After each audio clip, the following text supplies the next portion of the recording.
Hello ID.4 Nation and other EV drivers. Today I am going to show you how I use the self-driving Park Assist on my 2023 ID.4 Pro all-wheel drive.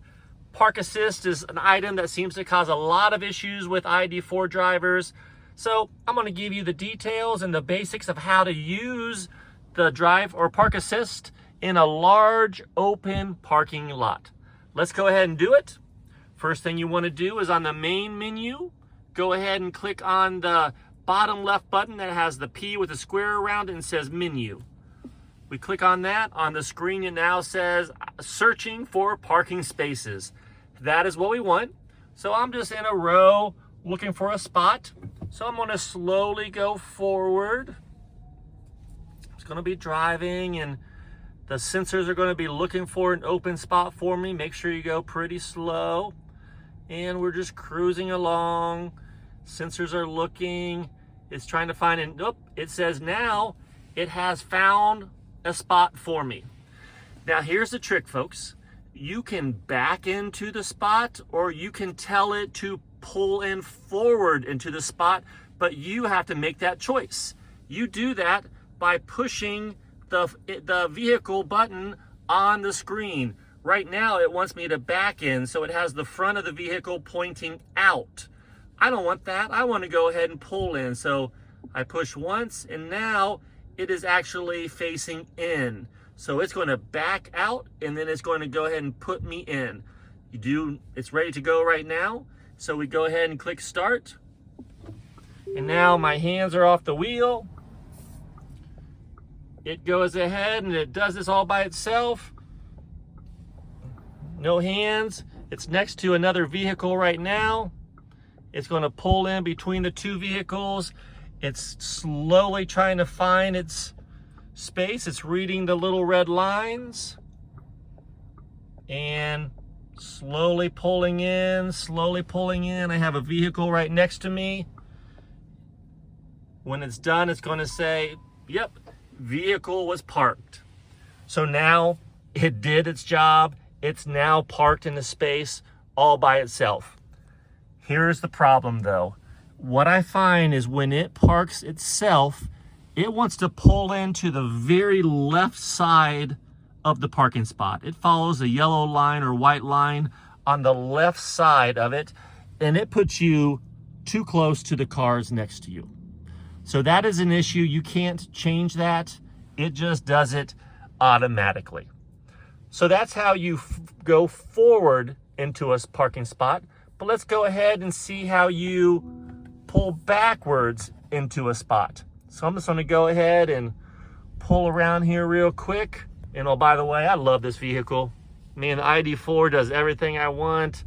I love the charging on it, the miles on it, all of that. So the little Park Assist is just a bonus, and we'll talk about maybe the benefit of it at the end of this video. So I am back in the row again, pretending that I need to find a parking spot. So I'm back here again and I'm stopped for a moment. I'm going to go ahead and hit that button bottom left. There, it pulls it up again. It's now trying to locate the parking spot for me. So I slowly go down the line, go down the lane. It's looking, it's searching for a spot for me.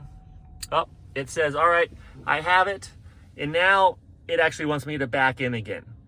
So that's okay. Let me just show you that to you one more time. So right now it's going to back in because it has the front of my vehicle facing out on the picture. If I push it, there I can also go forward.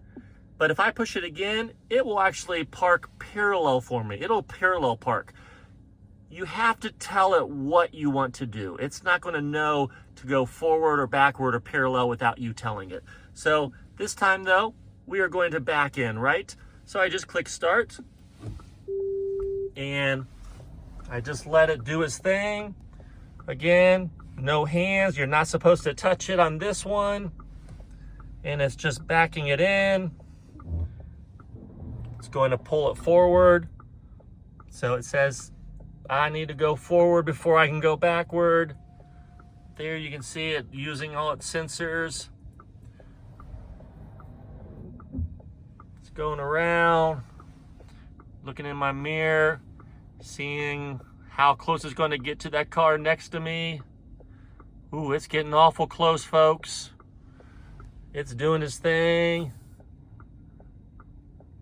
And now it's going to say vehicle was parked. Again, everybody, this car next to me, I'm only about 2 feet from it, much too close. When we park the vehicles naturally, we are not going to park this close. This car, if they needed to get into the passenger side, they would not be able to. They would open the door and they would hit my door. So that is not a optimal parking position for the normal driver. You now know how to park the vehicle, but the question is, using self-parking, the question though is, do you want to? So let me give you my 2 cents based upon, I've probably tried parking a couple hundred times just to get used to it and see what it does. My opinion, my experience is self-parking is not something that you will use on this vehicle. It's kind of fun. It's kind of a neat little trick. You know, it's cool and all that stuff. But in reality, it pulls much too close to the cars. If you go between cars, sometimes I feel like it's almost going to hit one of the cars. It's going to dent it or hit the corner of it. I've pulled out of it a few times. So for me personally, I am not going to be using the Park Assist on the ID.4, but it is something that's in the software. Maybe in the future they'll perfect it. You should know how to use it. Give it a try, just so you are familiar with it. But in the end, I would not recommend it. I would say user beware, and maybe not use it because of the safety issue. So with that, I hope you're enjoying your ID.4 or your EVs. Thanks for stopping by today, and enjoy. Take care. Bye-bye.